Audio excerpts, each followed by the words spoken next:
तैयार है? आज पढ़ लिया होगा पूरा इलेक्ट्रोस्टैटिक्स।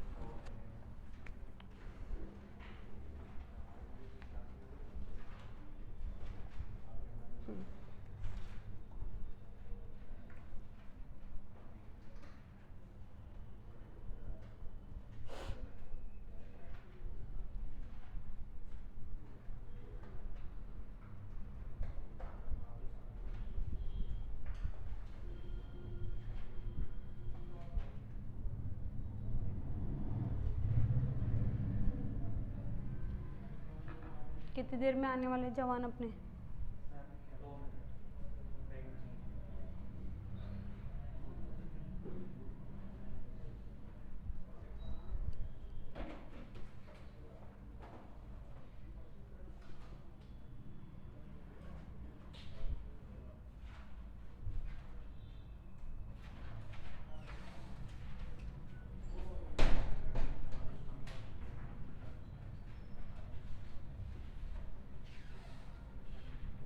स्टार्ट करें।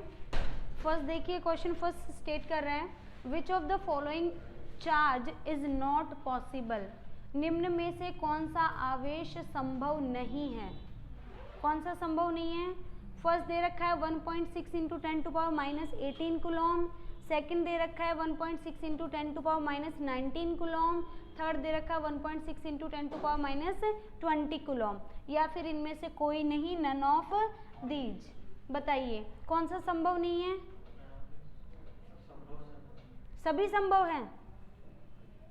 पहली चीज तो दिमाग में ये आनी चाहिए कि यहाँ पे कौन सी प्रॉपर्टी हम यूज कर सकते हैं, किस कॉन्सेप्ट के बेस पे ये क्वेश्चन बना हुआ है। चार्ज के बारे में हमने पढ़ा है, कुछ प्रॉपर्टीज पढ़ी हैं और उन्हीं में से एक प्रॉपर्टी है जिसे हम कहते हैं क्वांटाइज प्रॉपर्टी। कहते हैं क्या? Q is equal to NE, यानी आवेश सदैव इलेक्ट्रॉन के आवेश के पूर्ण गुणज के रूप में ही पाया जाता है। Charge always exist in the form of multiple integer of charge of 1 electron, यानी एक इलेक्ट्रॉन के आवेश के पूर्ण गुणज होने चाहिए, यानी यहाँ पर n की वैल्यू क्या होनी चाहिए? फुल इंटीजर होनी चाहिए। क्लियर है? यहाँ पे ऑप्शन बी जो है वो तो बिल्कुल करेक्ट है क्योंकि वो एक इलेक्ट्रॉन के चार्ज के इक्वल है। अब इनका हम सोल्यूशन देख लेते हैं। एक दे रखा है 1.6 इंटू 10 टू पावर माइनस 18। क्या ये माइनस 19 है क्या? नहीं, माइनस 19 हमें बनाना पड़ेगा और बनाने के लिए हम क्या कर देते हैं? 10 से डिवाइड और 10 से ही मल्टीप्लाई। क्या बन जाएगा ये?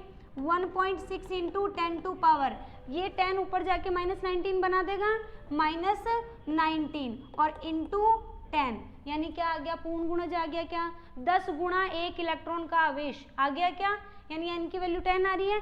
सेकंड यहाँ से देखिए थर्ड ऑप्शन को भी चेक कर लेते हैं। इसको बनाओगे 1.6 इंटू 10 टू पावर माइनस 20, यानी हमें एक क्या करना पड़ेगा? यहाँ पर हटाना पड़ेगा, एक ज़्यादा है तो इस माइनस 20 को हटा करके लिख दो क्या? 10 to power minus 19 divided by 10 लिख सकते हैं। तो यहाँ से क्या बन गया? 1/10 इंटू E, जो कि एक्चुअल में एक हाफ इंटीजर है, एक अर्धपूर्ण गुणांक है क्या? तो यहाँ पे ऑप्शन सी जो है वो हमारा क्या नहीं हो सकता? पॉसिबल नहीं हो सकता, संभव नहीं हो सकता। और इसी तरीके से आपको चेक करना है। क्लियर है?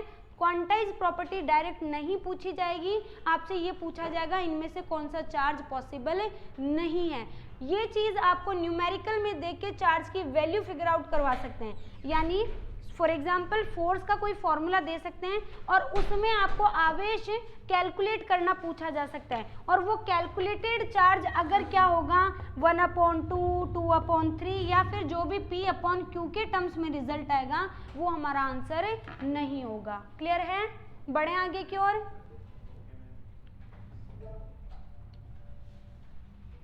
नेक्स्ट देखिए, 2 point charges plus 3 microcoulomb and plus 8 microcoulomb repel each other with a force of 40 Newton.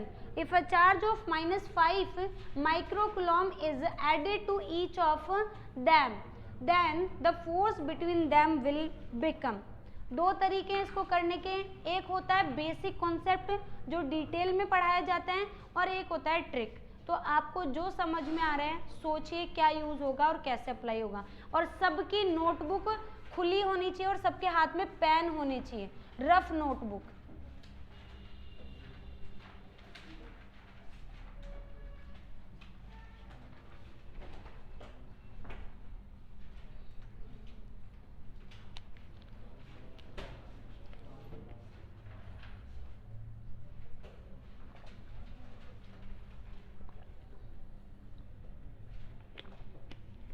एक क्वेश्चन के लिए आपके पास में 2 मिनट का टाइम है।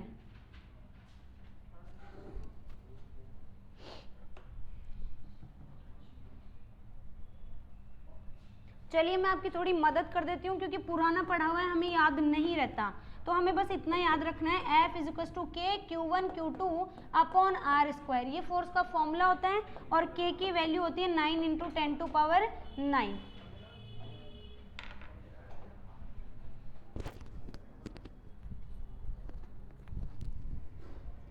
लिखिए फटाफट।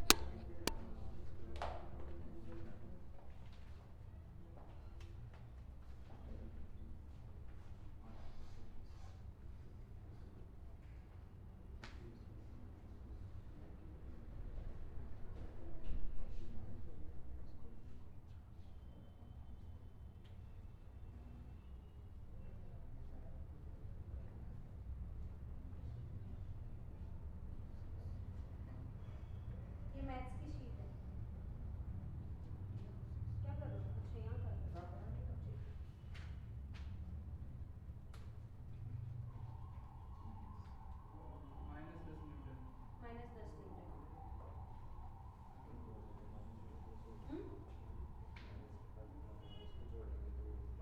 ये नॉर्मल मैथमेटिक्स होगी। चार्ज जो है वो नॉर्मली जुड़ता है, अलजेब्रिक सम होता है इनका। हाँ अभिजीत क्या हो रहा है बेटा? कुछ तो लिखो इसमें, फॉर्मूला मैंने रख दिया, उसमें वैल्यू तो रखनी है। क्या नाम है बेटा आपका?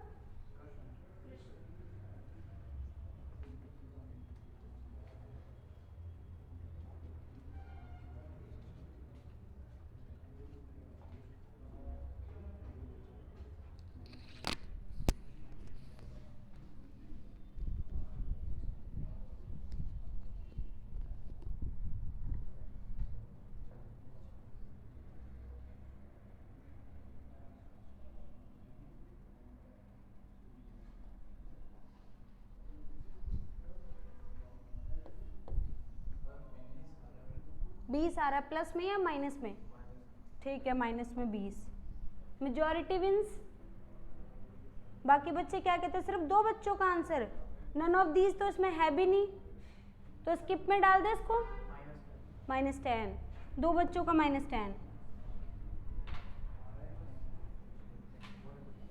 पीछे जिस रास्ते पे चल रहे हो वो रास्ता सही है, और रास्ता जो लंबा वाला है वो लंबा वाला रास्ता आपको बनाकर भी दे दिया गया है, बस आपको उसके ऊपर चलकर पहुंचना खुद को है। और मुझे जहां तक लगता है यहाँ बैठे हर एक बच्चे की मैथमेटिक्स मुझसे तो ज्यादा अच्छी है। तो बस मैथमेटिक्स ही करनी है। आपको सर क्यों लगता है? क्योंकि बच्चे यहाँ बैठे हैं वो एक साथ 4-4, 5-5 सब्जेक्ट पढ़ने वाले हैं, हम बस एक पढ़ने वाले हैं। आया और किसी का? समय सीमा तो समाप्त हो चुकी है कब की?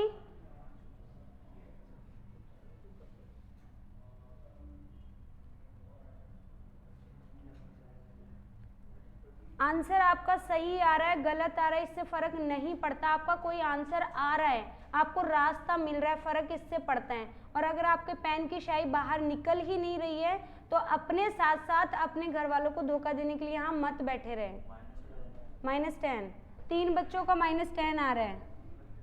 जब आपको सिर्फ फॉर्मूला रख के दिया गया, उसमें वैल्यू रख के गुणा भाग तो कर ही सकते हो। यहाँ पे देखिए इस सिचुएशन के लिए क्या दे रखा है, जब चार्जेस की वैल्यू -10 ही आ रहा है 4 बच्चों का। 3 माइक्रोकूलम और 8 माइक्रोकूलम, दोनों सिचुएशन में आपको दे रखा है फोर्स। देखिए हालांकि माइक्रो हमारे लिए स्टैंडर्ड यूनिट नहीं है, उसको कन्वर्ट करना होगा, लेकिन ज़रूरत नहीं है। क्यों नहीं है? क्योंकि ओवरऑल रिजल्ट जो आ रहा है वो न्यूटन में आ रहा है, तो हम माइक्रो में रहने देते, कोई फर्क नहीं पड़ने वाला। यहाँ से देखिए 50 आपको दे रखा है इज इक्वल टू के, Q1 का वैल्यू दे रखा है 3 इंटू, अच्छा 40 है, के Q का वैल्यू दे रखा है 3 और यहाँ पे सेकंड Q2 का दे रखा है 8 और R स्क्वायर आपको दे रखा है क्या? नहीं दे रखा। इसको अगर आप सॉल्व करोगे तो K अपॉन R स्क्वायर आपके पास में कितना आ जाएगा? 40 अपॉन 24 आ गया क्या? सेकंड सिचुएशन में आपको फोर्स निकालना है, फॉर्मूला क्या बन जाएगा? फॉर्मूला तो वही रहेगा ना, K अपॉन R स्क्वायर को इधर रख देते, डिस्टेंस भी उनके बीच की वही रहेगी, सिर्फ Q1 को बदल करके बना दिया गया है 3 माइनस 5 बना दिया तो कितना बन गया? -2 माइक्रोकूलम बन गया क्या? यहाँ से Q2 को बना दिया है 8 माइनस 5 कितना रह गया? 3 माइक्रोकूलम। आप यहाँ पर रख दीजिए, इंटू क्या रखना है? -2 इंटू क्या रखना है? 3। यहाँ से देखिए इसका वैल्यू अभी जस्ट फिगर आउट किया है, कितना है वैल्यू? 40 अपॉन 24 इंटू फर्स्ट कितना है? 2 इंटू 3,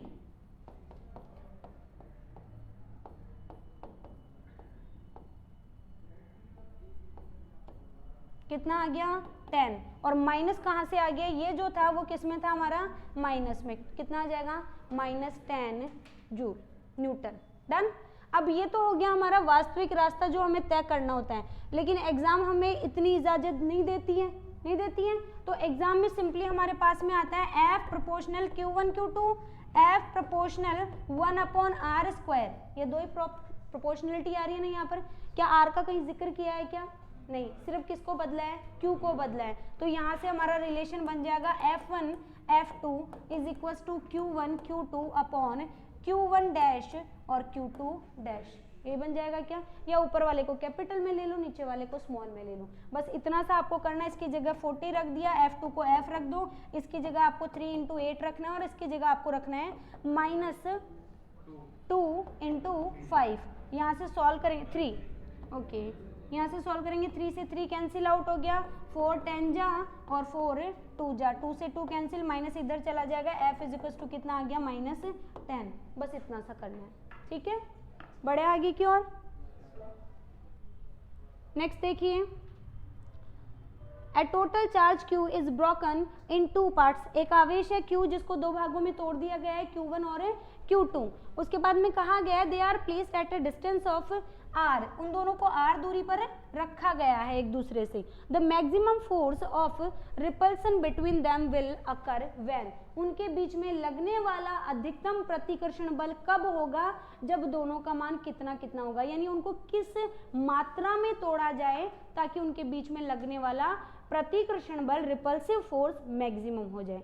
देखिए बच्चों, इस सिचुएशन में ये दे रखा है कि F शुड बी मैक्सिमम, और अगर कोई भी डेटा मैक्सिमम है दैट मीन्स कि वो क्या है? एक कांस्टेंट क्वांटिटी है, एक नियत राशि है, ठीक है। अगर वो नियत राशि है तो उसमें थोड़ा सा भी चेंज अगर आप करना चाहोगे विथ रिस्पेक्ट टू पोजीशन, वो क्या हो जाएगा? आपका 0 हो जाएगा, उसका मान क्या हो जाएगा? 0।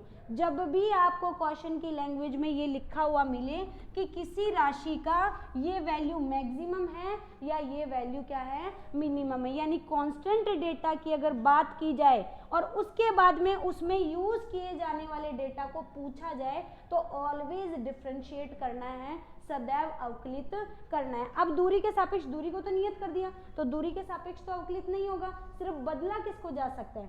Q1 और Q2 की मात्रा को बदला जा सकता है। इसका मतलब इस सिचुएशन में dF अपॉन dQ भी क्या हो जाएगा? 0। यानी आवेश, एक बड़ा सा आवेश था, ये मान लेते हैं Q आवेश है, इसको तोड़ दिया, एक हिस्सा बना दिया इसका Q/3, एक बना दिया 2Q/3, मैंने एग्जांपल के लिए ये ले लिया, ठीक है। और इनको ऐसी दूरी पे स्थापित किया गया कि फिक्स है वो दूरी कि इन दोनों के बीच का प्रतिकर्षण बल क्या है? अधिकतम। डन। यानी उस प्रतिकर्षण बल में जैसे ही मैंने इसको बनाया Q/2 और इसको दूसरे वाले को भी बना दिया Q/2, तो प्रतिकर्षण बल अब मैक्सिमम नहीं रहेगा, अब जो प्रतिकर्षण का बल लग रहा है, रिपल्सिव फोर्स लग रहा है, वो मैक्सिमम नहीं रहेगा। रिपल्सिव फोर्स मैक्सिमम कब है? मैं और हिमांशु दोनों एक रस्सी को खींच रहे हैं, उधर हिमांशु भी उतना ही दम लगा रहे हैं और मैं भी इतना ही, यानी हम दोनों की स्ट्रेंथ क्या है? बराबर है। और यहाँ पे ये Q जो है वो स्ट्रेंथ को ही रिप्रेजेंट कर रहे हैं, ठीक है, उस ताकत को ही व्यक्त कर रहे हैं। अगर हल्का सा भी हिमांशु ने बढ़ाया या मैंने बढ़ाया तो उस सिचुएशन में तो वेरी कर जाएगा ना, यानी मैक्सिमम फोर्स क्या होता है? नियत होता है, कांस्टेंट होता है। डन है, उसमें किसी भी प्रकार का परिवर्तन चाहे स्ट्रेंथ यानी चार्ज के रूप में किया जाए, और अगर दूरी जो आपकी डिस्टेंस है वो भी वेरिंग है उसके सापेक्ष किया जाए तो भी रिजल्ट क्या आएगा? 0 आएगा। क्लियर है क्या सभी को? बढ़े आगे की ओर। अब इसका सोल्यूशन कैसे निकाला जाएगा? मान लेते हैं यहाँ पर जो Q चार्ज था उसमें से फर्स्ट चार्ज हमारा Q1, ठीक है, और अगर सेकंड चार्ज की बात करूँ तो सेकंड चार्ज क्या हो जाएगा? ऑटोमेटिकली Q माइनस Q1 हो जाएगा। क्या हो जाएगा? फोर्स का फॉर्मूला क्या है? F is equal to K first Q और सेकंड क्या हो जाएगा? Q minus Q1। एक सेकेंड, ये होगा Q1 और सेकंड हो जाएगा Q minus Q1। Done, upon R square, capital R square. दूरी नियत है, K का वैल्यू भी नियत है, सिर्फ बदल क्या सकता है? दोनों आवेशों के टुकड़े बदल सकते हैं, बदल सकते हैं, यानी डिफरेंशिएशन अगर करूंगी तो किसके रिस्पेक्ट में आएगा? Q के रिस्पेक्ट में आएगा, और बाकी राशि तो क्या है? नियत है। सिर्फ अवकलन होगा किसका? Q1 into Q minus Q1, सिर्फ इसी का अवकलन होगा ना। मैंने K और R स्क्वायर को छोड़ दिया है, K कांस्टेंट है क्या? R स्क्वायर भी इस स्थिति में नियत है क्या? तो सिर्फ बदल क्या रहा है? दोनों आवेशों का परिमाण बदल रहा है, दोनों चार्जेस का मैग्नीट्यूड बदल रहा है। अगर मैं दोनों चार्जेस का डिफरेंशिएशन करूंगी तो वो डिफरेंशिएशन क्या आना चाहिए? 0 आना चाहिए। आना चाहिए क्या? यही तो कहता है। अगर ये 0 आना चाहिए तो डिफरेंशिएट कर दो। देखो टर्म बन रही है आपके पास में Q1 into Q minus Q1 square, और अगर आप इसको डिफरेंशिएट करोगे तो यहाँ से देखिए Q तो क्या है? कांस्टेंट है। प्रारंभ में दिया गया कुल आवेश, क्या एक्सपेरिमेंट के दौरान कुल आवेश बदलेगा क्या? नहीं, कांस्टेंट रहेगा, यानी Q भी यहाँ पर क्या है? कांस्टेंट है। छोड़ दिया Q को, Q1 का किया तो क्या हो गया? डिफरेंशिएशन 1, x का डिफरेंशियल क्या होता है? अवकलन एक ही होता है क्या? तो इंटू 1 माइनस, यहाँ से देखिए Q1 स्क्वायर डिफरेंशियल करोगे तो क्या हो जाएगा? ट्वाइस ऑफ Q1, क्या हो गया? 2Q1 is equal to 0। Done है क्या? यहाँ से अगर आप सॉल्व करोगे तो Q1 इज इक्वल टू क्या हो जाएगा? कैपिटल Q डिवाइडेड बाई 2, यानी आवेश का एक टुकड़ा तो होगा आपका Q1 अपॉन 2, तो ऑटोमेटिकली दूसरा टुकड़ा भी क्या हो गया? Q1 अपॉन Q अपॉन 2, क्या हो जाएगा? Q अपॉन 2, यानी जो प्रारंभ में बड़ा वाला आवेश Q दे रखा था उसको दो टुकड़ों में बांटा, एक बन गया Q1, दूसरा बन गया Q2, और दोनों का मान क्या है? बराबर है Q/2 Q/2। क्लियर है सभी को? डन है। रिपीट करूँ कुछ? बढ़े आगे। तो यहाँ से ऑप्शन मिल रहा है हमें, ऑप्शन डी जो है वो हमारा क्या हो जाएगा? करेक्ट आंसर हो जाएगा। बढ़िया आगे की ओर। नेक्स्ट दे रखा है the force between two charges 0.06 metre apart is 5 newton. दो आवेश हैं जो एक दूसरे से 0.06 मीटर डिस्टेंस पे रखे हुए हैं और उनके बीच का फोर्स जो है वो 5 न्यूटन है। If each charge is moving towards the other by 0.01 metre, यानी दोनों आवेश एक दूसरे की तरफ क्या आ रहे हैं? एक एक 0.01 मीटर क्लोज आ रहे हैं, पास पास आ रहे हैं। उसके बाद में अगर बात करें तो इस सिचुएशन में फोर्स कितना होगा? देखिए बच्चों, कुछ नहीं करना है, ये चीज़ आपको आती है। मैं थोड़ा सा हिंट दे देती हूँ। दो चार्ज है, ये है Q1 और ये है Q2, दोनों रखे हुए हैं कितनी डिस्टेंस पे? 0.06 मीटर पे। दोनों एक दूसरे की तरफ चलना स्टार्ट करते हैं। ये चलता है कितना? 0.01 मीटर, और ये चलता है कितना? 0.01 मीटर। अब दोनों के बीच की डिस्टेंस कितनी रह गई? 0.04 मीटर रह गई क्या? यानी प्रथम स्थिति जो दे रखी है आपको वो दे रखी है 0.06 मीटर की, और दूसरी स्थिति दे रखी है 0.04 मीटर की। चलाइए अपने पेन।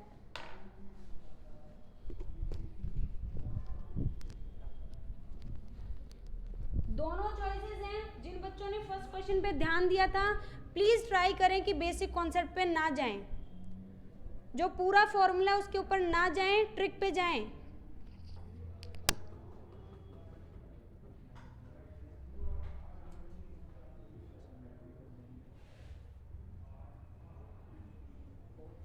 अभिजीत खड़ा हो जाओ वहां से फटाफट, और इस टेबल पे आ जाओ आगे जल्दी।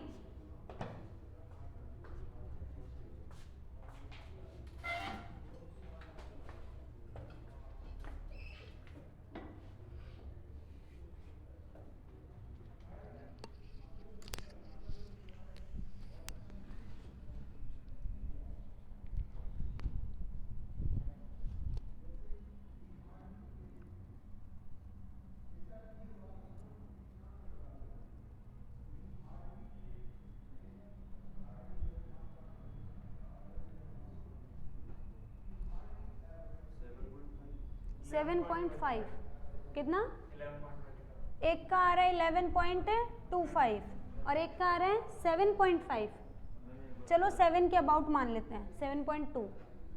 पॉइंट के बाद वाला वेरी कर सकते हैं, लगभग आना चाहिए।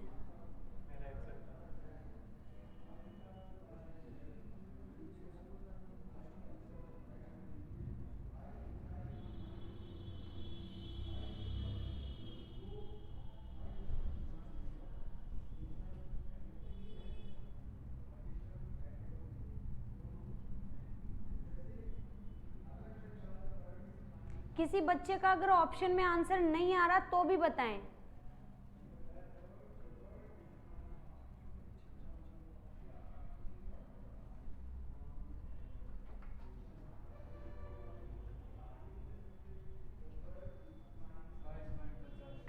$22.50।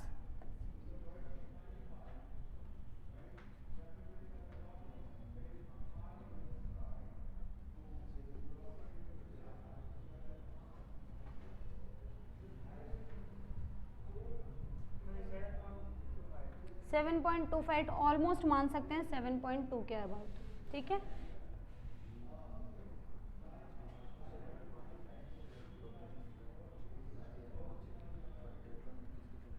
पीछे बॉयज हो रहे हैं 11.25 11.25। लेफ्ट साइड वाले साक्षी नहीं बैठ रहा, फर्स्ट आ रहा है 7.2। ठीक है, ऑलमोस्ट मान लेते हैं 7.2 आ रहा है। हो गया सभी का? अभिजीत स्किप में है हमारे, स्किप में है। F1 upon F2 is equal to R2 square upon R1 square. Direct हो जाएगा क्या? फॉर्मूला लगाने की जरूरत नहीं है अभी। देखिए F1 का वैल्यू दे रखा है 5, F2 को मान लेते हैं F, R2 का वैल्यू कितना दे रखा है, जब चेंज करके वैल्यू निकाली विच इज 0.04, तो मैं उसको 4 into 4 लिख दूं क्योंकि डिनोमिनेटर और न्यूमिनेटर दोनों में ही क्या है, 0 पॉइंट है। और स्क्वायर भी है क्या दोनों के हैं? अच्छा हाँ, स्क्वायर आएगा तो दोनों मल्टीप्लाई हुए, दोनों पे क्यों आएगा, बिल्कुल सही बात है। यहाँ से देखिए डिनोमिनेटर में R1 का स्क्वायर, R1 क्या है 0.06, पॉइंट हटा दूं क्योंकि ऊपर वाले का भी सेम ही था, तो क्या हो जाएगा 6 into 6। अब बाकी का पार्ट है सिर्फ काटने का, 2 जा 3 जा 2 जा 3 जा हो गया। यहाँ से मल्टीप्लाई करोगे कितना हो जाएगा 15, 15 3 जा 45, 45 upon 4 is equal to F। अब डिवाइड तो तुम लोग बेहतर कर पाओगे, 4 एकम 4 और फिर से 4 एकम 4 तो 11 ही उत्तर आएगा, यानी 11 पॉइंट समथिंग आएगा। तो फॉर श्योर एक ही ऑप्शन है विच इज 11.25। डन, बढ़े आगे की ओर। जिनका नहीं आ रहा, कोई भी डेटा आ रहा है, अगर फॉर्मूला भी सही यूज कर रहे हो तो कोई दिक्कत नहीं है, मैथ्स तो सुधर ही जाएगी हैं अगली क्लास में। स्क्वायर नहीं लिया था, ठीक है, कोई दिक्कत नहीं है, बट कॉन्सेप्ट अगर समझ आ रहा है कि क्या करना है तो फाइन है। चलिए आगे की ओर देखते हैं।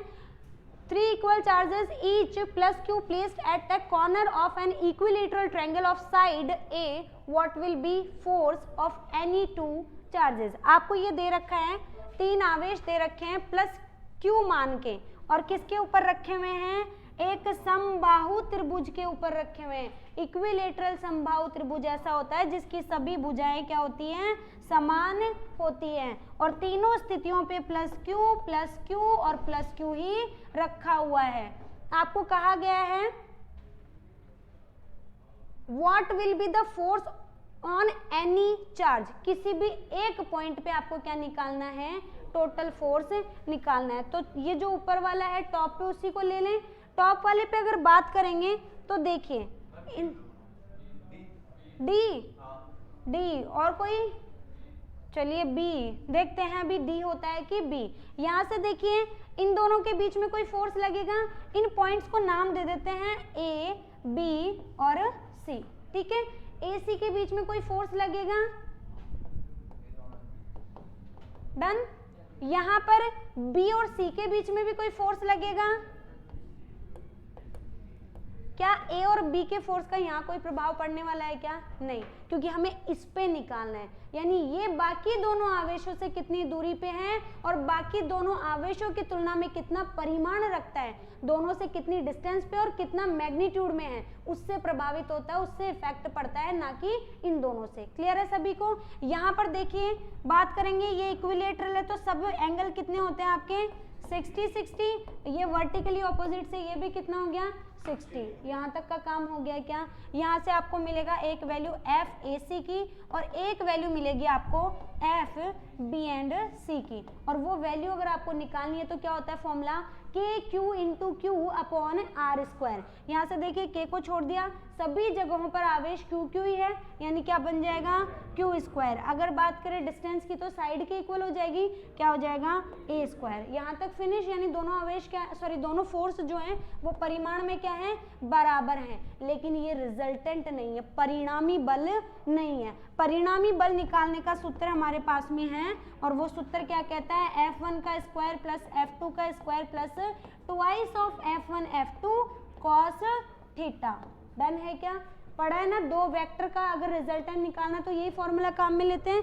अगर यही फॉर्मूला काम में लेते हैं तो यहाँ से आगे देखते हैं, दोनों फोर्सेस का वैल्यू सेम ही है क्या? मैं यहाँ से डायरेक्ट सॉल्व कर देती हूँ। इसकी जगह रख दिया एफ स्क्वायर, इसकी जगह भी रख दिया एफ स्क्वायर, क्योंकि एफ ए सी और एफ बी सी मैग्नीट्यूड में सेम है ना दोनों, plus twice of F into F और कॉस 60। कॉस 60 आपका होता है 1/2, 2 से 2 आपका cancel, F into F square, F square plus F square plus F square क्या हो गया थ्राइस ऑफ एफ स्क्वायर और उसका रूट। यहाँ से एफ स्क्वायर रूट से बाहर जाएगा तो क्या बन जाएगा एफ और रूट 3। अब एफ का रिजल्ट कितना आया के क्यू स्क्वायर अपॉन ए स्क्वायर और रूट 3। तो ऑप्शन डी जो है वो करेक्ट आंसर है, क्या है रूट 3 के क्यू स्क्वायर अपॉन ए स्क्वायर। क्लियर है? अगर इलेक्ट्रिक फील्ड भी आपको सॉल्व करना है सेम कॉन्सेप्ट से सॉल्व होगा, आपको डायरेक्शन लेनी पड़ेगी, क्योंकि विद्युत क्षेत्र भी एक सदिश राशि है, वेक्टर क्वांटिटी है, इसलिए ये क्वेश्चंस डाले गए हैं और एग्जाम में यही चांसेस होते हैं आने के, डायरेक्ट आपसे कोई नहीं पूछता है। ठीक है, अगर आप लोग ये सोच रहे हो ना कि अभी जो पीछे क्वेश्चंस आ रहे थे कि आपको Q1 Q2 का वैल्यू दे दिया और फिर डिस्टेंस देख के फॉर्मूला पूछ लेंगे सीधा फोर्स, तो वो नहीं होने वाला है। हाँ जी, equal charges Q are placed at the four corner ABCD of a square of length A. The magnitude of the force on the charge B will be. आशा की जाती है कि आप लोग इतना तो कर पाएंगे। किसी का अगर ऑप्शन में आंसर नहीं मिलता है तो भी करें।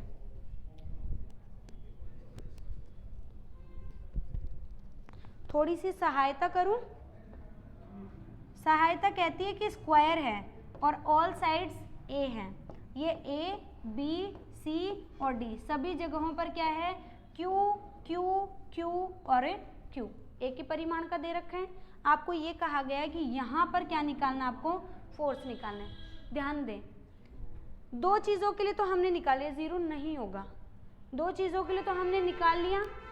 अगर सी की वजह से बी पॉइंट पे फोर्स होगा तो उसकी डायरेक्शन आउटवर्ड हो जाएगी क्या?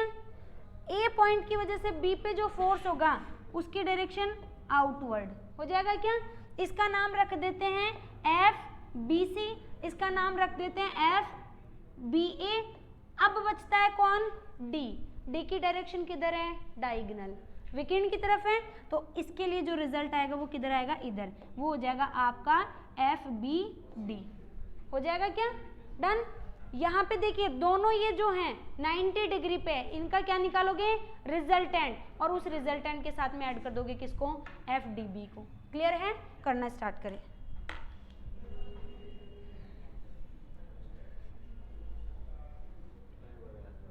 ये दोबारा बताऊं, देखो यहाँ पे 4 चार्ज रखे हुए हैं चारों कॉर्नर्स पे, आपको इसके ऊपर टोटल फोर्स निकालना है। इसके ऊपर किसके कारण लगेगा? इसके कारण लगेगा, इसके कारण लगेगा, इसके कारण। इस खुद के कारण नहीं लगता, क्यों? एक अकेला आवेश अपने आप को आकर्षित प्रतिकर्षित भी नहीं करता, दूसरी चीज इसकी खुद से डिस्टेंस क्या है? 0 है। दो रीजन हो गए। अब यहाँ से देखो, इससे जो फोर्स लगेगा वो नीचे की तरफ होगा क्या? अगर अट्रैक्शन होगा तो भी इधर होगा, रिपल्सन होगा तो भी इसी लाइन के अबाउट होगा। लाइन ऑफ एक्शन यही है इसकी लाइन ऑफ एक्शन ये है, इन दोनों का कुछ ना कुछ रिजल्टेंट होगा, वो रिजल्टेंट कहाँ होगा, इधर होगा ना। अभी रिजल्टेंट हमने निकालना सीखा है f1 स्क्वायर प्लस f2, उससे तो कॉस क्या हो जाएगा 90 डिग्री। तो यहाँ पे सिर्फ क्या बनेगा, root of f1 plus f2 का स्क्वायर, डन। और अगर बात करें d की, तो d की वजह से किस डायरेक्शन में लगेगा, इस डायरेक्शन में लगेगा। और टोटल नेट फोर्स कितना आ जाएगा, f AB और f AC का नेट प्लस f BD, इन दोनों का परिणामी रिजल्ट, इन दोनों का नेट फोर्स, और ये दोनों ऐड होके क्या देंगे, टोटल फोर्स देंगे। पहले इन दोनों का नेट निकालो।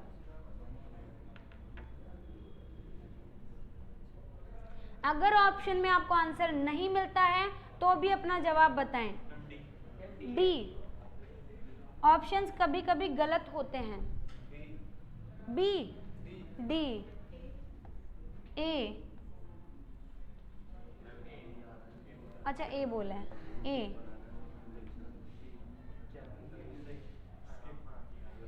थोड़ा सोचिए प्लीज, मैथ्स पे ध्यान दीजिए।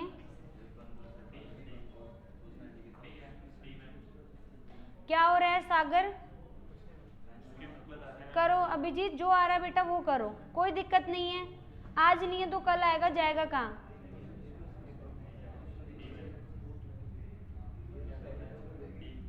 डी, लगभग बच्चों का डी कैसे आ रहा है, सोचिए जरा, डी है क्या आंसर, पक्का डी है।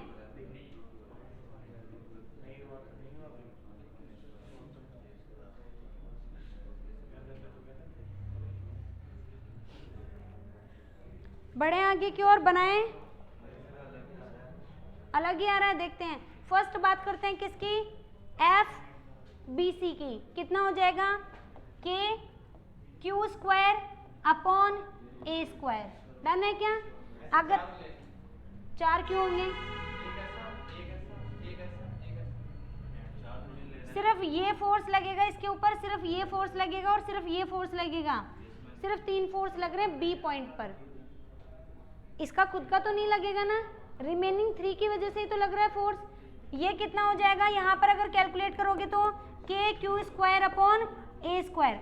अब इसका रिजल्टेंट निकालते हैं। आप लोगों को पता है दोनों के बीच में कितना 90 डिग्री, अगर दो वेक्टर 90 डिग्री पे हैं तो उनका रिजल्टेंट का फॉर्मूला क्या होता है, f1 का स्क्वायर प्लस f2 का स्क्वायर, यही होता है क्या। यहाँ से देखिए के Q square upon are square का whole square, 2 time same data आ रहा है तो ऐड होके क्या बन जाएगा, यहाँ से root 2 k Q square upon are square यानी ए स्क्वायर हो जाएगा क्या। यहाँ से कितना आ गया, ये आपको नेट फोर्स आ गया, किसके कारण नेट आ गया, इन दोनों के कारण आ गया क्या। अब बच्चा कौन आपका एफ सी डी, ये क्या है, डायगोनल है के स्क्वायर की डायगोनल कितनी होती है, रूट 2 ए, डन। तो डिस्टेंस आपकी रूट 2 ए दे रखी है, तो यहाँ पे जो फोर्स आ रहा है कौन सा, एफ बी डी कितना हो जाएगा, के क्यू स्क्वायर अपॉन रूट 2 ए का स्क्वायर, क्या बन जाएगा 2a स्क्वायर, डन। आपको टोटल फोर्स निकालना है, टोटल फोर्स क्या हो जाएगा, दिस प्लस वो वाला रिजल्ट। यहाँ से कॉमन क्या आ गया, के क्यू स्क्वायर अपॉन ए स्क्वायर कॉमन आ गया क्या। फर्स्ट टर्म में आपका क्या रह गया 1/2 प्लस सेकेंड टर्म में कौन रह गया, रूट 2, और यहीं पे हमारी मात हो गई क्योंकि रिजल्ट में दे रखा है रूट 2 प्लस 1/2 और ऑप्शन में दे रखा है 2 प्लस 1/√2। तो ऑप्शन बी तो क्या, डी तो क्या नहीं है, आंसर नहीं है। इसका आंसर बनेगा क्या, आप 2 कॉमन ले लोगे, ऊपर बन जाएगा आपका 1 + 2√2 और साथ में के क्यू स्क्वायर अपॉन आर या ए स्क्वायर, ये होगा क्या। अब यहाँ पे ऑप्शन जो दे रखा है वो करेक्ट नहीं था, सो यहाँ पे आंसर होगा इसका क्या, सी। क्लियर है, डन है सभी को, बढ़े अभिजीत आगे। नेक्स्ट देखिए यहाँ पे 5 point charges each of value plus q are placed on 5 vertices of a regular hexagonal। Hexagonal क्या होता है, सबसे पहले तो यही पता होना चाहिए जिसकी कितनी भुजाएं होती हैं, 6 भुजाएं होती हैं। ये बन गया कि हेक्सागोनल। यहाँ पे कह रखा है कि इसकी 5 भुजाओं के ऊपर क्या दे रखा है, q आवेश दे रखा है जिसकी साइड है L। हेक्सागोनल के बारे में कुछ चीज़ें आप लोगों को जान लेना बेहतर होगा, और वो बेहतरी क्या कहती है यहाँ पर, हेक्सागोनल को जब भी इसके सेंटर से मिलाया जाता है तो ये 6 इक्विलेटरल ट्रायंगल्स फॉर्म करता है, समबाहु त्रिभुज बनाता है। यानी यहाँ पर ये भी एल एल होगा, और अगर बात करें एंगल्स की तो प्रत्येक कोण यहाँ पर 60 डिग्री का बनता है। क्लियर है? अब यहाँ से बात करते हैं किसकी, what is the magnitude of the force on A point charge of value -q placed at the centre. यहाँ पर कौन रखा हुआ है, -q, तो यहाँ पर कितना फोर्स होगा। देखिए बच्चों, आप चाहें तो इसकी मैथमेटिक्स लगा सकते हैं, ठीक है, लेकिन हम मैथमेटिक्स लगाने नहीं बैठेंगे, एक ट्रिक समझाई जाती है। यहाँ से देखना, इस पॉइंट से जो फोर्स लग रहा है, दोनों के बीच में अट्रैक्शन का लग रहा है, मैं मान लेती हूँ ये फोर्स लग रहा है इधर की तरफ, लग रहा है क्या, यहाँ पर कोई चार्ज होता है उसकी वजह से किधर लगेगा, इधर की तरफ। दोनों एक दूसरे को क्या कर देंगे, नेग्लेक्ट कर देंगे, कैंसिल कर देंगे। बात करती हूँ इसकी और इसकी, ये दोनों भी एक दूसरे को क्या कर देंगे, नेग्लेक्ट कर देंगे, इसकी और इसकी, तो ये दोनों भी एक दूसरे को क्या कर देंगे, नेग्लेक्ट कर देंगे। अगर 6 पॉइंट्स की बात हो रही है, 6 वर्टिसेस की बात हो रही है, तो जो फोर्स होगा वो कितना होगा, 0 न्यूटन होगा। टोटल नेट फोर्स क्या होगा, 0 होगा। इलेक्ट्रिक फील्ड भी अगर पूछा जाए तो वो भी क्या होगा, 0 ही होगा। क्लियर है? इसका दूसरा लॉजिक बताती हूँ इलेक्ट्रिक फील्ड का। वो रीजन क्या कहता है, क्लोज फिगर है और सरफेस के ऊपर क्या दे रखा है, चार्जेस का यूनिफॉर्म डिस्ट्रीब्यूशन दे रखा है, तो अंदर तो कोई आवेश नहीं है ना। अगर अंदर कोई आवेश नहीं है तो अंदर इलेक्ट्रिक फील्ड भी नहीं होगा। डन है? लेकिन हमारा क्वेश्चन थोड़ा सा कॉम्प्लिकेटेड कर रखा है इन्होंने।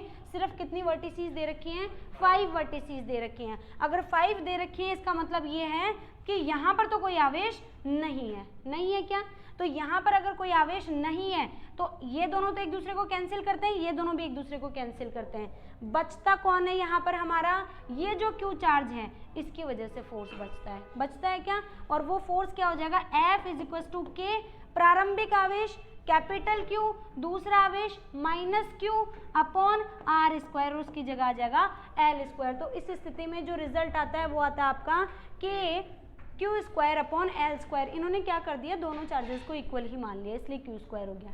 आगे समझ में? अगर 6 वर्टिसेस के लिए पूछा जाता तो नेट फोर्स 0 होता, लेकिन इन्होंने 5 वर्टिसेस के लिए पूछा है, तो बाकी 4 तो एक दूसरे को कैंसिल कर रहे हैं, बचा हुआ 1 हमें नेट में मिलेगा। क्लियर है? बढ़े आगे की ओर।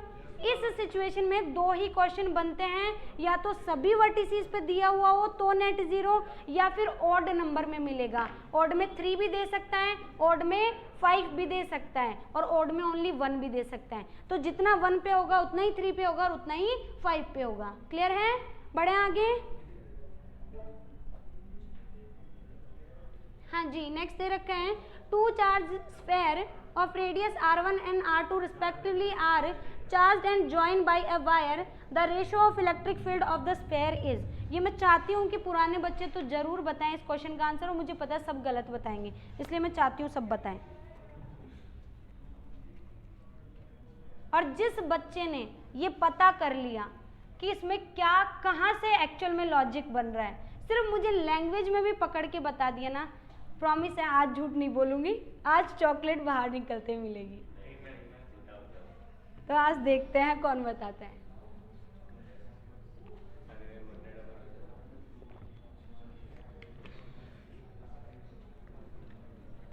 अभिजीत ने ये सोचा होगा मैम ये कह देगी कि आज से अभिजीत को डांटना बंद।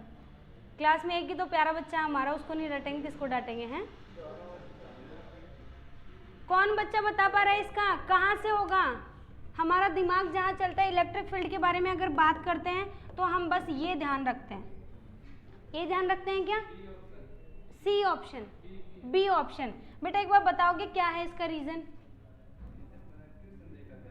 क्वेश्चन देखा हुआ, ओके, रीजन नहीं पता। एक इसके अंदर मल्टीप्लाई में एक सिंगल आर भी होता है, एक मल्टीप्लाई में सिंगल आर भी होता है।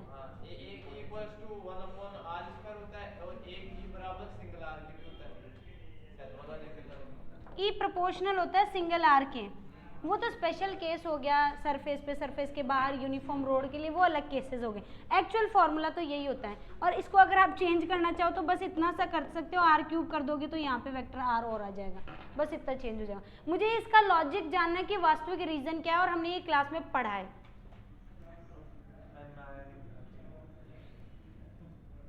यहाँ पे देखिए एक लैंग्वेज दे रखी है, और लैंग्वेज क्या कह रही है, are joined by a wire. दोनों स्फेयर जो हैं वो एक वायर से जोड़ रखे हैं। यानी उनमें रीडिस्ट्रीब्यूशन ऑफ चार्जेस होगा क्या? अगर आवेशों का पुनर्वितरण होगा, रीडिस्ट्रीब्यूशन होगा, तो उनमें पोटेंशियल भी वेरी करेगा क्या?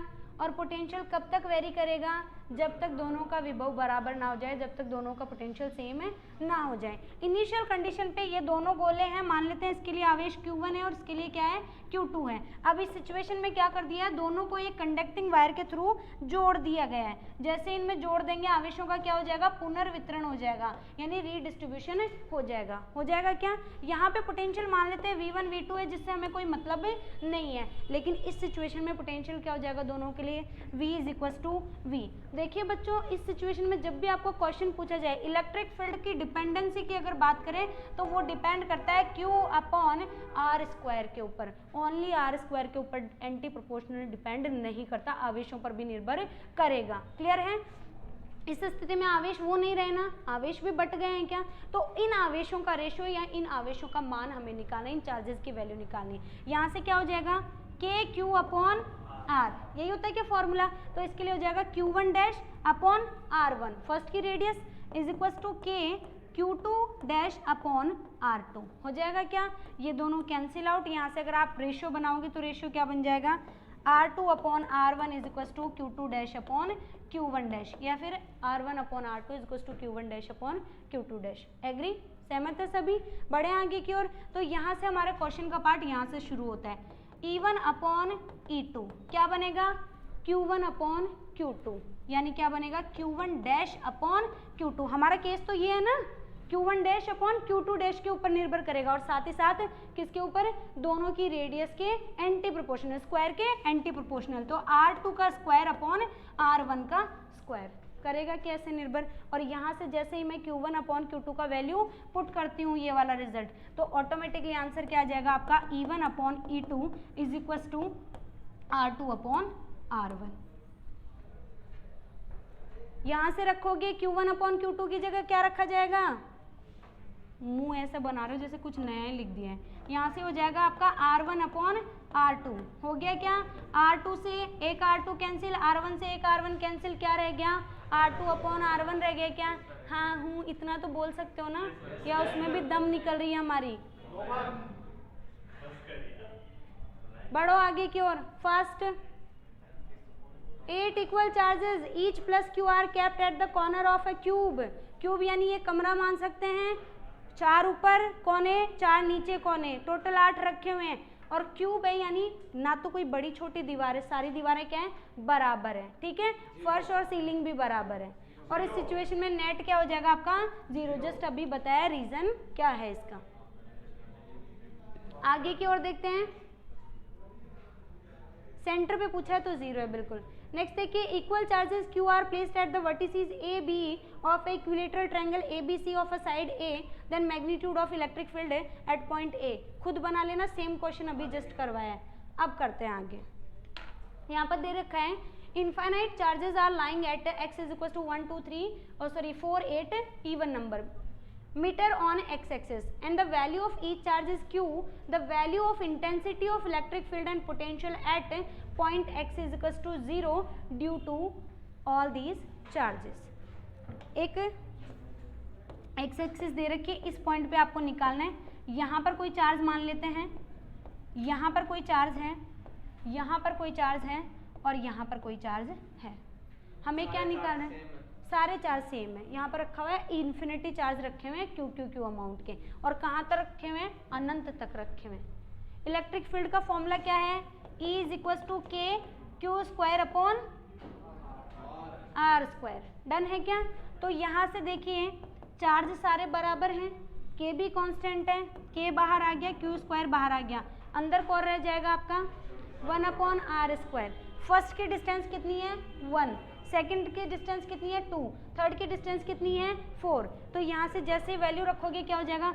1/1 का स्क्वायर प्लस 1/2 का स्क्वायर प्लस 1/4 का स्क्वायर, सो ऑन इन्फिनिटी तक। सीरीज बन गई क्या? एक बन गई, एक श्रेणी बन गई। यहाँ से आप हल करेंगे, बनेगा E = KQ² इंटू, साथ में क्या दे रखा है? 1/1 का स्क्वायर 1 बन गया क्या, प्लस आगे क्या दे रखा है 1/2 का स्क्वायर, क्या बन जाएगा 1/4। अगला क्या हो जाएगा 1/16। आगे इसी तरीके से करते रहोगे कहाँ तक, अनंत तक। ये क्या बन गई, एक श्रेणी बन गई। और इस श्रेणी का जो आंसर होता है वो आंसर क्या कहता है, इसको सॉल्व करेंगे तो आपका रिजल्ट आएगा 1a/1 माइनस आर।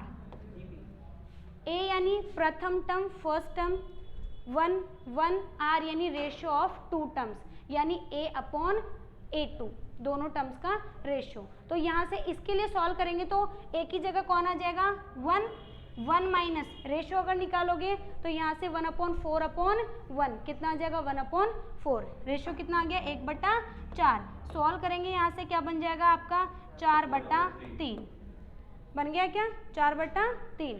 तो इसका आंसर जो आएगा वो आ जाएगा 4/3 kq²। अब डेटा दे रखा है क्या आपको, बाकी सारा चार्ज की वैल्यू नहीं दे रखी, k की वैल्यू, हाँ k की वैल्यू रख सकते हैं, बिल्कुल k की वैल्यू रख सकते हैं। 4/3 × 9 × 10⁹ q², ठीक है, ये एज इट इज। और सिर्फ एक ही चार्ज के लिए पूछा गया है, तो यहाँ पे E भी आपका क्या आएगा Q के टर्म्स में ही आता है। E का फॉर्मूला जो होता है वो Q के टर्म्स में ही होता है, q² नहीं होता है। तो यहाँ पे क्या हो जाएगा, इसको सॉल्व कर लोगे आप 10⁹,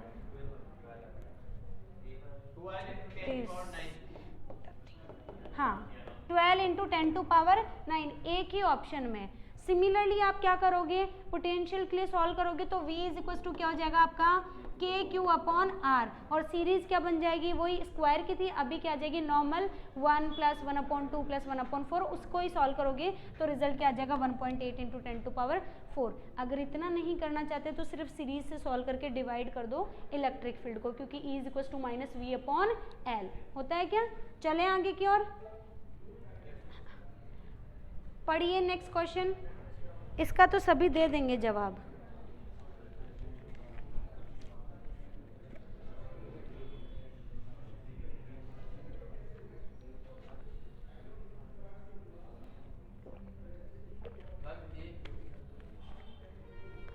ए कहा गया R त्रिज्या का कोई चालक है जो समान रूप से Q आवेशों से आवेशित है, और हमें पता है सतह पर होते हैं सारे आवेश। A, B और C 3 बिंदु दे रखे हैं। B हमारा कहाँ पर लोकेट है, सतह पर है। A हमारा केंद्र पर है, और C जो है केंद्र से r/2 दूरी पर है। यानी केंद्र से अगर r/2 दूरी पे बांधे तो कहाँ पर हो गया, सेंटर के पास ही हो गया या सर्कल के अंदर ही हो गया। और इस स्थिति में आपको पता है जितना सर्कल के अंदर होता है पोटेंशियल, उतना ही कहाँ होता है, सरफेस पे होता है। तो सर्कल के अंदर ही आ गए दोनों पॉइंट, तो ऑल पॉइंट्स जो हैं वो इक्वी पोटेंशियल सरफेस है। ये क्या है, एक समविभव सतह है, अर्थात हर बिंदु पर विभव का मान क्या रहेगा, समान ही रहेगा। बढ़े आगे की ओर।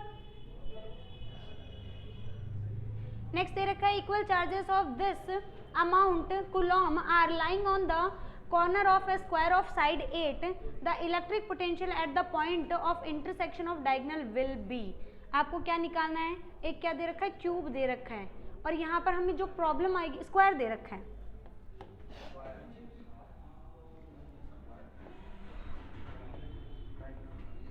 यहाँ पर आपको क्या निकालना है, V का वैल्यू निकालना है। यहाँ पर आपका Q जो भी है Q रख लेते हैं। यहाँ से देखिए पोटेंशियल के बारे में आपको ये बताया था कि पोटेंशियल ओवरऑल अगर बराबर आवेश के कारण है तो जुड़ता है। इसके कारण मान लेते हैं V पोटेंशियल है, तो बाकी चारों के कारण भी क्या हो जाएगा, V हो जाएगा। तो यहाँ पे टोटल V हो जाएगा, यानी V नेट जो है वो कितना हो जाएगा, 4 × V हो जाएगा। 4 V का फॉर्मूला क्या होता है, kq/r। बाकी सारी डेटा आपको दे रखी है। K का वैल्यू 9 × Q का वैल्यू कितना दे रखा है आपको, 10/3 × 10⁻⁹ डिवाइड बाई R। अब R हमें निकालना पड़ेगा। R क्या है, डायगोनल का हाफ। ये कितना होता है, a√2 होता है, और इसका भी हाफ कर दोगे तो कितना हो जाएगा, a/√2।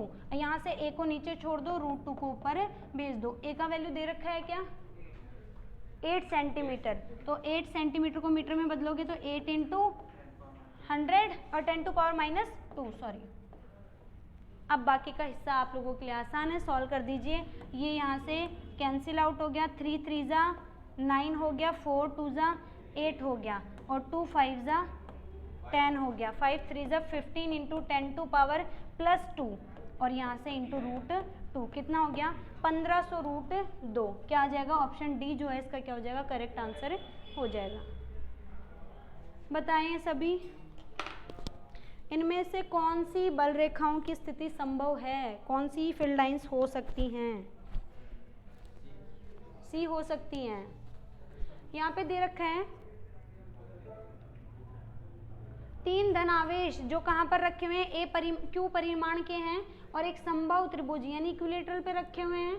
तो अगर रखे हुए हैं और समान के हैं तो प्रतिकर्षित करेंगे और प्रतिकर्षित करेंगे तो कहाँ भागेंगी रेखाएं दूर दूर भागेंगी, एक दूसरे से कहाँ भागेंगी दूर दूर भागेंगी। तो इंटरसेक्ट तो कभी नहीं करेंगे, ये इंटरसेक्टिंग है ये भी नहीं होगा और ये लूप बना रही है जो कि क्लोज लूप तो कभी बनाती ही नहीं है, इलेक्ट्रिक फील्ड लाइंस बंद पथ नहीं बनाती है। ये वाला संभव हो सकता था अगर यहाँ पर क्या नहीं होती ये वाली लाइन नहीं होती। ये लाइन ये दर्शाती है कि दोनों आवेशों के कारण जो फील्ड रेखा है एक ही रेखा जो कि संभव नहीं है। ये यहाँ पर भी क्या रहेगा इनके बीच में गैप रहेगा, ये दूर दूर भागेंगे। क्लियर है? तो कंफ्यूजन सिर्फ इन दोनों में आता है। बढ़े आगे की ओर। नेक्स्ट देखिए the electric field eight a distance of 20 centimetre from the centre of A dielectric sphere of radius this is 100 volt per meter, the E at 3 centimeter distance from the center। बताइए फटाफट।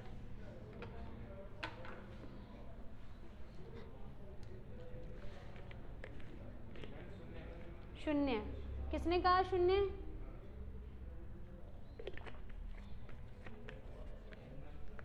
छोड़ो Google तो नहीं चला रहे ना पीछे बैठ के हैं। शून्य। देखिए बच्चों यहाँ से क्या दे रखा है आपको, डाई इलेक्ट्रिक मीडियम को तो भूल ही जाओ, हमें सिर्फ इतना सा ध्यान रखना है कि यहाँ पे डिस्टेंस कितनी है 20 सेंटीमीटर, रेडियस कितनी दे रखी है 10 सेंटीमीटर और ये डिस्टेंस यहाँ तक मान लेते हैं। ठीक है, फर्स्ट केस में दे रखा है।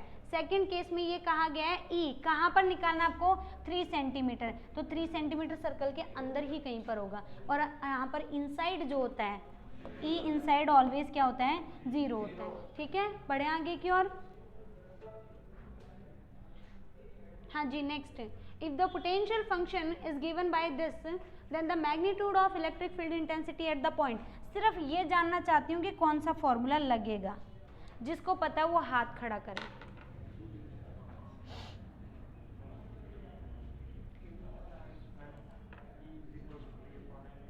E is equals to V upon L, almost, मतलब सही है, बोलने का तरीका सही नहीं है। कोई और बच्चा? हालांकि उन्होंने बता दिया पूरा पूरा आंसर। अगर हमारे दिमाग में इतना है, फंक्शन दे रखा और फिर दूसरा डेटा निकालना है तो हमें आना चाहिए इतना। मैथ्स पढ़ते हो, मैथ्स के स्टूडेंट हो, हैं? dV अपॉन dr हैं? हमने ये भी पढ़ा है E is equal to -del V, यानी ये क्या होता है ग्रेडियंट ऑफ, कल की ही क्लास में दोबारा आया था। पोटेंशियल ग्रेडियंट एक्चुअल में क्या होता है V अपॉन L भी होता है। पोटेंशियल ग्रेडियंट जो होता है वो इलेक्ट्रिक फील्ड को भी रिप्रेजेंट करता है, कल ही बताया था ना।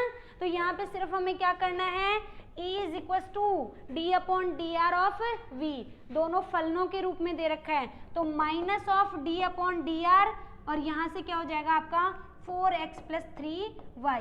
यहाँ से देखिए नीचे dr दे रखा है, x में भी कैलकुलेट होगा और y में भी कैलकुलेट होगा। सॉल्व करेंगे, यहाँ से गलती करने के चांसेस क्या होते हैं, हम सीधा क्या करेंगे x में कैलकुलेट करेंगे तो क्या हो जाएगा dx अपॉन dx करेंगे तो यहाँ से हो जाएगा हमारा आंसर कितना -4, माइनस भी आ गया। ठीक है, इसको सॉल्व करेंगे तो क्या हो जाएगा -3 और हम इसको ऐड करके कितना लिख देंगे -7, या फिर हम आंसर बता देंगे 7, जो कि हमारी गलत कैलकुलेशन होती है। क्यों होती है? ये डैगर ऑपरेटर है, उस डैगर ऑपरेटर का एक्सप्लेनेशन होता है d upon dx i cap plus d upon dy j cap plus dy dz k cap, यानी i j और k भी यहाँ पर आता है। तो आप जैसे ही सॉल्व करोगे सोल्यूशन क्या आएगा आपका, x का करोगे तो कितना आ जाएगा -4 i कैप। ठीक है, अगर आप y का करोगे तो कितना आ जाएगा -3 j कैप। ये किसका रिजल्ट आ रहा है, e का, लेकिन हमें किस में दे रखा है, वैल्यू में दे रखा है, वेक्टर में नहीं दे रखा। तो आप क्या निकालोगे, मोड ऑफ e, और मोड ऑफ e क्या कहता है, ex² + ey²।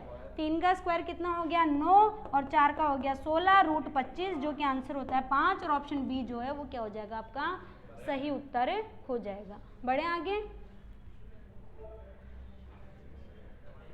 हाँ जी, नेक्स्ट देखिए, 2 point charges, a charge minus q and another charge plus q are kept at 2 point A and B respectively. Keep the charge plus q fixed at B, then charge minus q at A is moving to another point C such that ABC form an equilateral triangle. ABC क्या दे रखा है?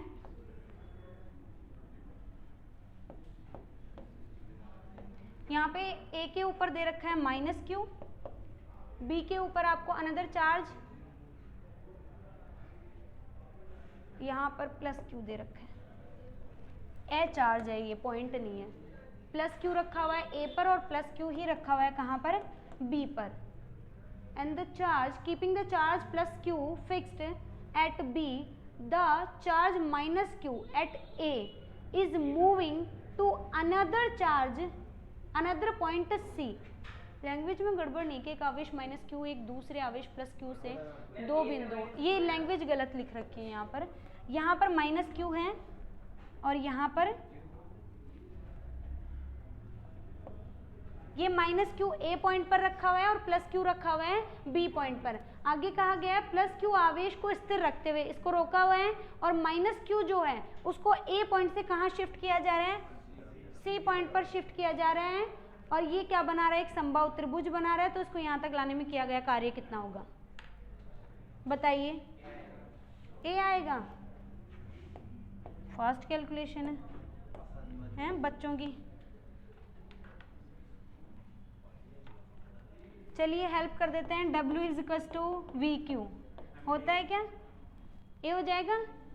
Q छोड़ दिया आपने और V का formula लगा दिया KQ/L। अच्छा एक चीज़ बताओ, मुझे है ना इस नोटबुक को उठा के इसी टेबल पे रखना है। कुछ अंतर आया है क्या नोटबुक की जगह में? हमने एक समविभव पृष्ठ पढ़ा था क्या? इक्वी पोटेंशियल सरफेस, एक ऐसी सरफेस यहाँ पर इन दोनों की वजह से जितना पोटेंशियल है यहाँ पर भी पोटेंशियल उतना ही रहेगा क्या? और अगर पोटेंशियल एक सरफेस पे सेम रहने वाला है तो उसको हम क्या कहते हैं?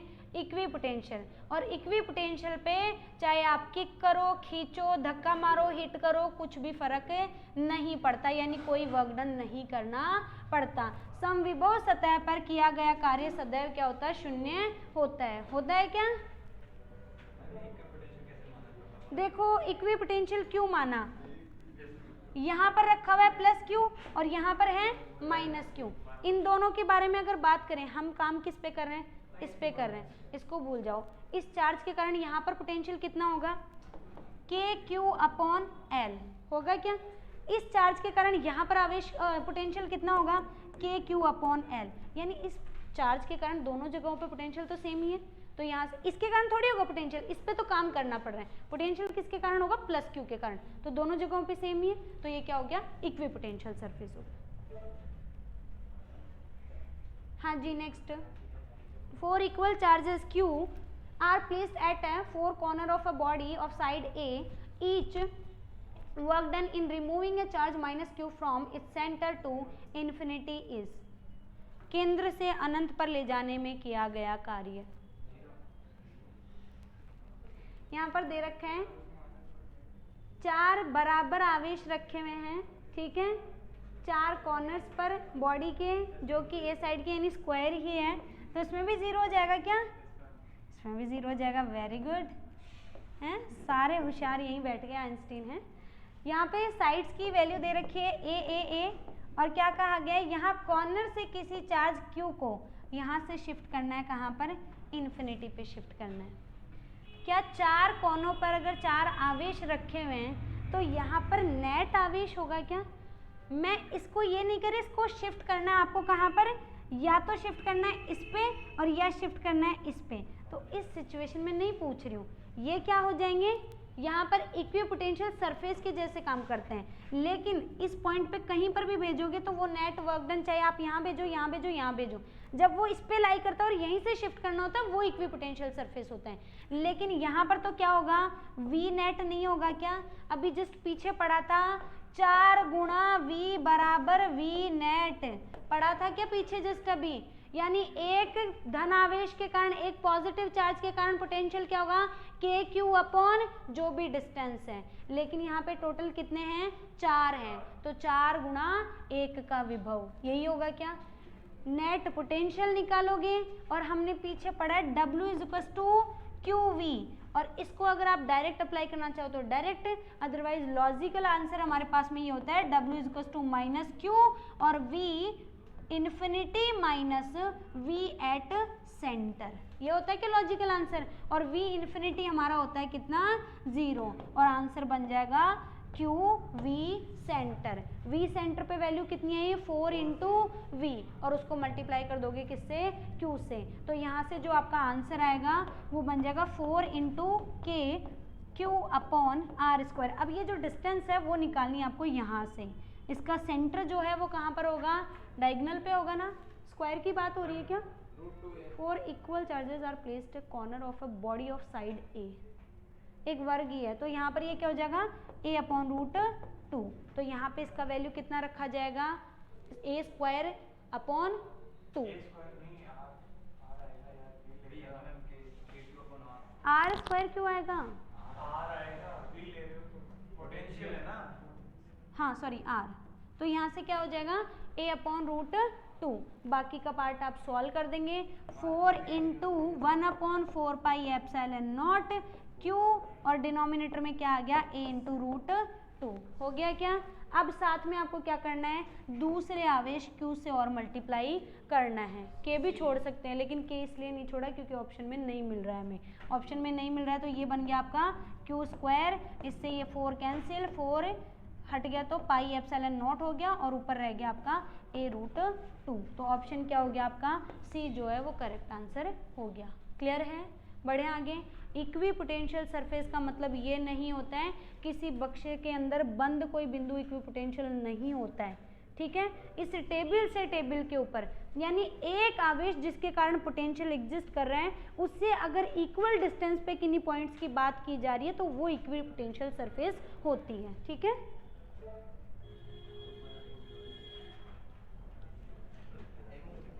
टाइम हो गया, चलिए लास्ट क्वेश्चन आपकी बात रख लेते हैं, इसके बाद में 10 की घात -6 kg की एक बूंद दे रखी है जिसके ऊपर टोटल आवेश 10 टू पावर -6 कूलॉम है, इसके भार को संतुलित करने के लिए आवश्यक विद्युत क्षेत्र कितना होगा। देखिए यहाँ पर हमारा एनएलएम काम करेगा। एनएलएम क्या कहता है, इसका जो मास है वो मास दे रखा है 10 टू पावर -6 kg, और इसके ऊपर नीचे की तरफ लग रहा है कौन, mg, कौन लग रहा है, mg, तो ये हो जाएगा क्या, newton, 10 to power -6 into g newton. अब इसको ऊपर जंप करवाने के लिए एक खिलौना आ रहा है मार्केट में, बहुत चलता है, पानी की बूंद या कोई बॉल जो है वो लुढ़कती रहती है ऊपर की तरफ ही, एक फाउंटेन के ऊपर कोई बॉल रखी जाती है, वो बॉल उसको टच भी नहीं करती है फाउंटेन को, और जंप भी करती रहती है उसके ऊपर, तो वो इस कॉन्सेप्ट के ऊपर बेस्ड है।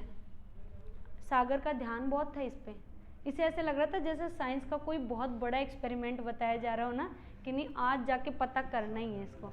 तो यहाँ पर बाहर से क्या लग रहा है, इलेक्ट्रिक फील्ड लग रहा है। ये संतुलित कब होगा, जब इस इलेक्ट्रिक फील्ड के कारण लगने वाला फोर्स इस ग्रेविटेशनल फोर्स के क्या हो जाएगा, बराबर हो जाएगा। क्लियर है। तो यहाँ से इलेक्ट्रोस्टैटिक फोर्स क्या होता है, QE होता है। क्या हमने यहाँ पे KQ अपॉन R स्क्वायर क्यों नहीं रखा, क्योंकि आपको यहाँ पे किसकी वैल्यू निकालनी है, इलेक्ट्रिक फील्ड की निकालनी है। तो हमारा दूसरा फॉर्मूला क्या होता है, QE इज इक्वल टू क्या हो जाएगा, weight force which is mg। Clear है क्या बच्चों। यहाँ से Q की वैल्यू दे रखी है 10 टू पावर -6 और इसकी वैल्यू भी दे रखी है 10 टू पावर -6 kg। ये कैंसिल आउट हो गया। यहाँ से E इज इक्वल टू क्या हो जाएगा, G के बराबर यानी 10 वोल्ट मीटर। और कहाँ पर होगा, ऊपर की ओर होगा, अपवर्ड, तभी वो क्या होगा, संतुलित, क्योंकि ग्रेविटी कहाँ होती है, नीचे की ओर।